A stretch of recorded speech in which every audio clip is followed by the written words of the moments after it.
الحمد للہ الحمد للہ وکفی وسلام علی عبادہ الذین اصطفی اما بعد۔ خواتین و حضرات، میں تنویر ذکی مدنی استاذ جامعۃ الامام بخاری کشن گنج بحیثیت میزبان کشن گنج پیس کنونشن کی طرف سے سبھی عقائد اور سبھی دھرم کے لوگوں کا استقبال کرتا ہوں اور اسلامی طریقے سے ان کو خوش آمدید کہتا ہوں۔ السلام علیکم ورحمۃ اللہ وبرکاتہ۔ خواتین و حضرات،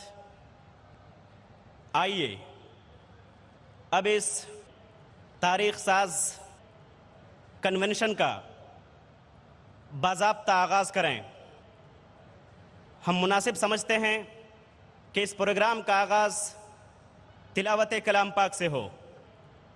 تلاوت قرآن کریم کے لیے میں دعوت دینا چاہتا ہوں حافظ و قاری فضیلت الشیخ جناب احسن اللہ بن عزیز الرحمن صاحب کو کہ آپ آئیں اور تلاوت قرآن کریم سے اس تاریخی پیس کنونشن کا آغاز کریں۔ جناب قاری احسن اللہ صاحب مائک پر۔ السلام علیکم ورحمۃ اللہ۔ اعوذ باللہ من الشیطان الرجیم۔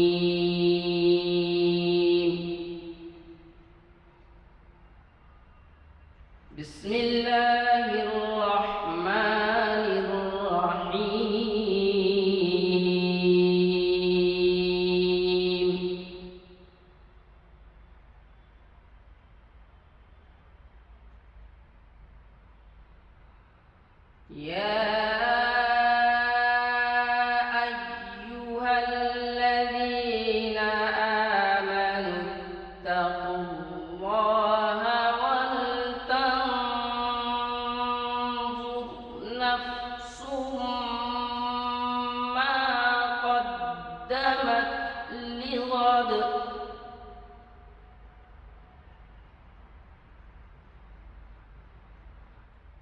وَلَا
السلام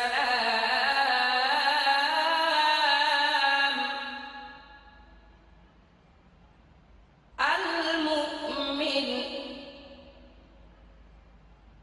المهيمن العزيز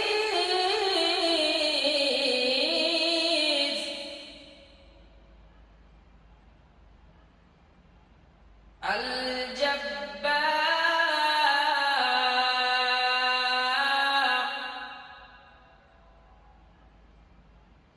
الملك القدوس السلام المؤمن المهيمن العزيز الجبار المتكبر سبحان الله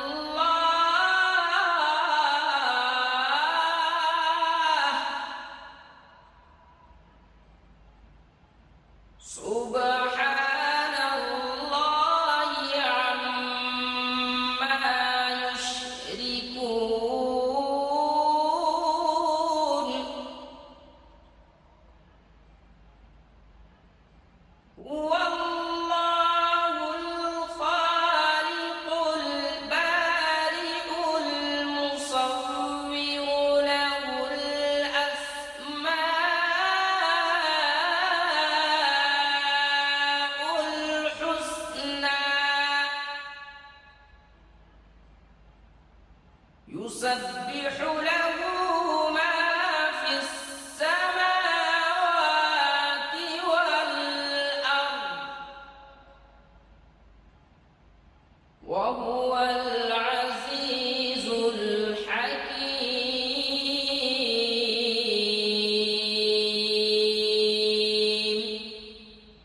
السلام عليكم ورحمة الله.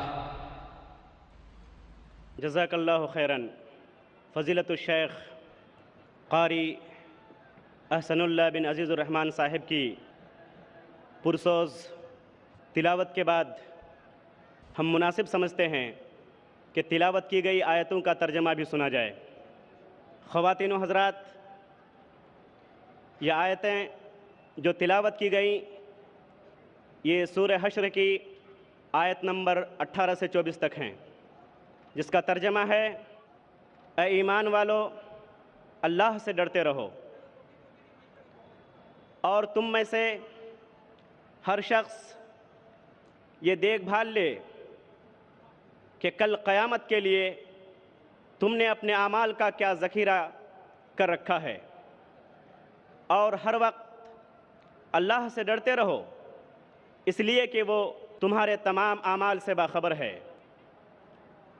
اور تم لوگ ان لوگوں کی طرح مت ہو جاؤ جنہوں نے اللہ تبارک و تعالی اور اس کے احکام کو بھلا دیا، لہٰذا اللہ تبارک و تعالی نے بھی انہیں اپنی جانوں سے غافل کر دیا. ایسے ہی لوگ نافرمان اور فاسق ہیں.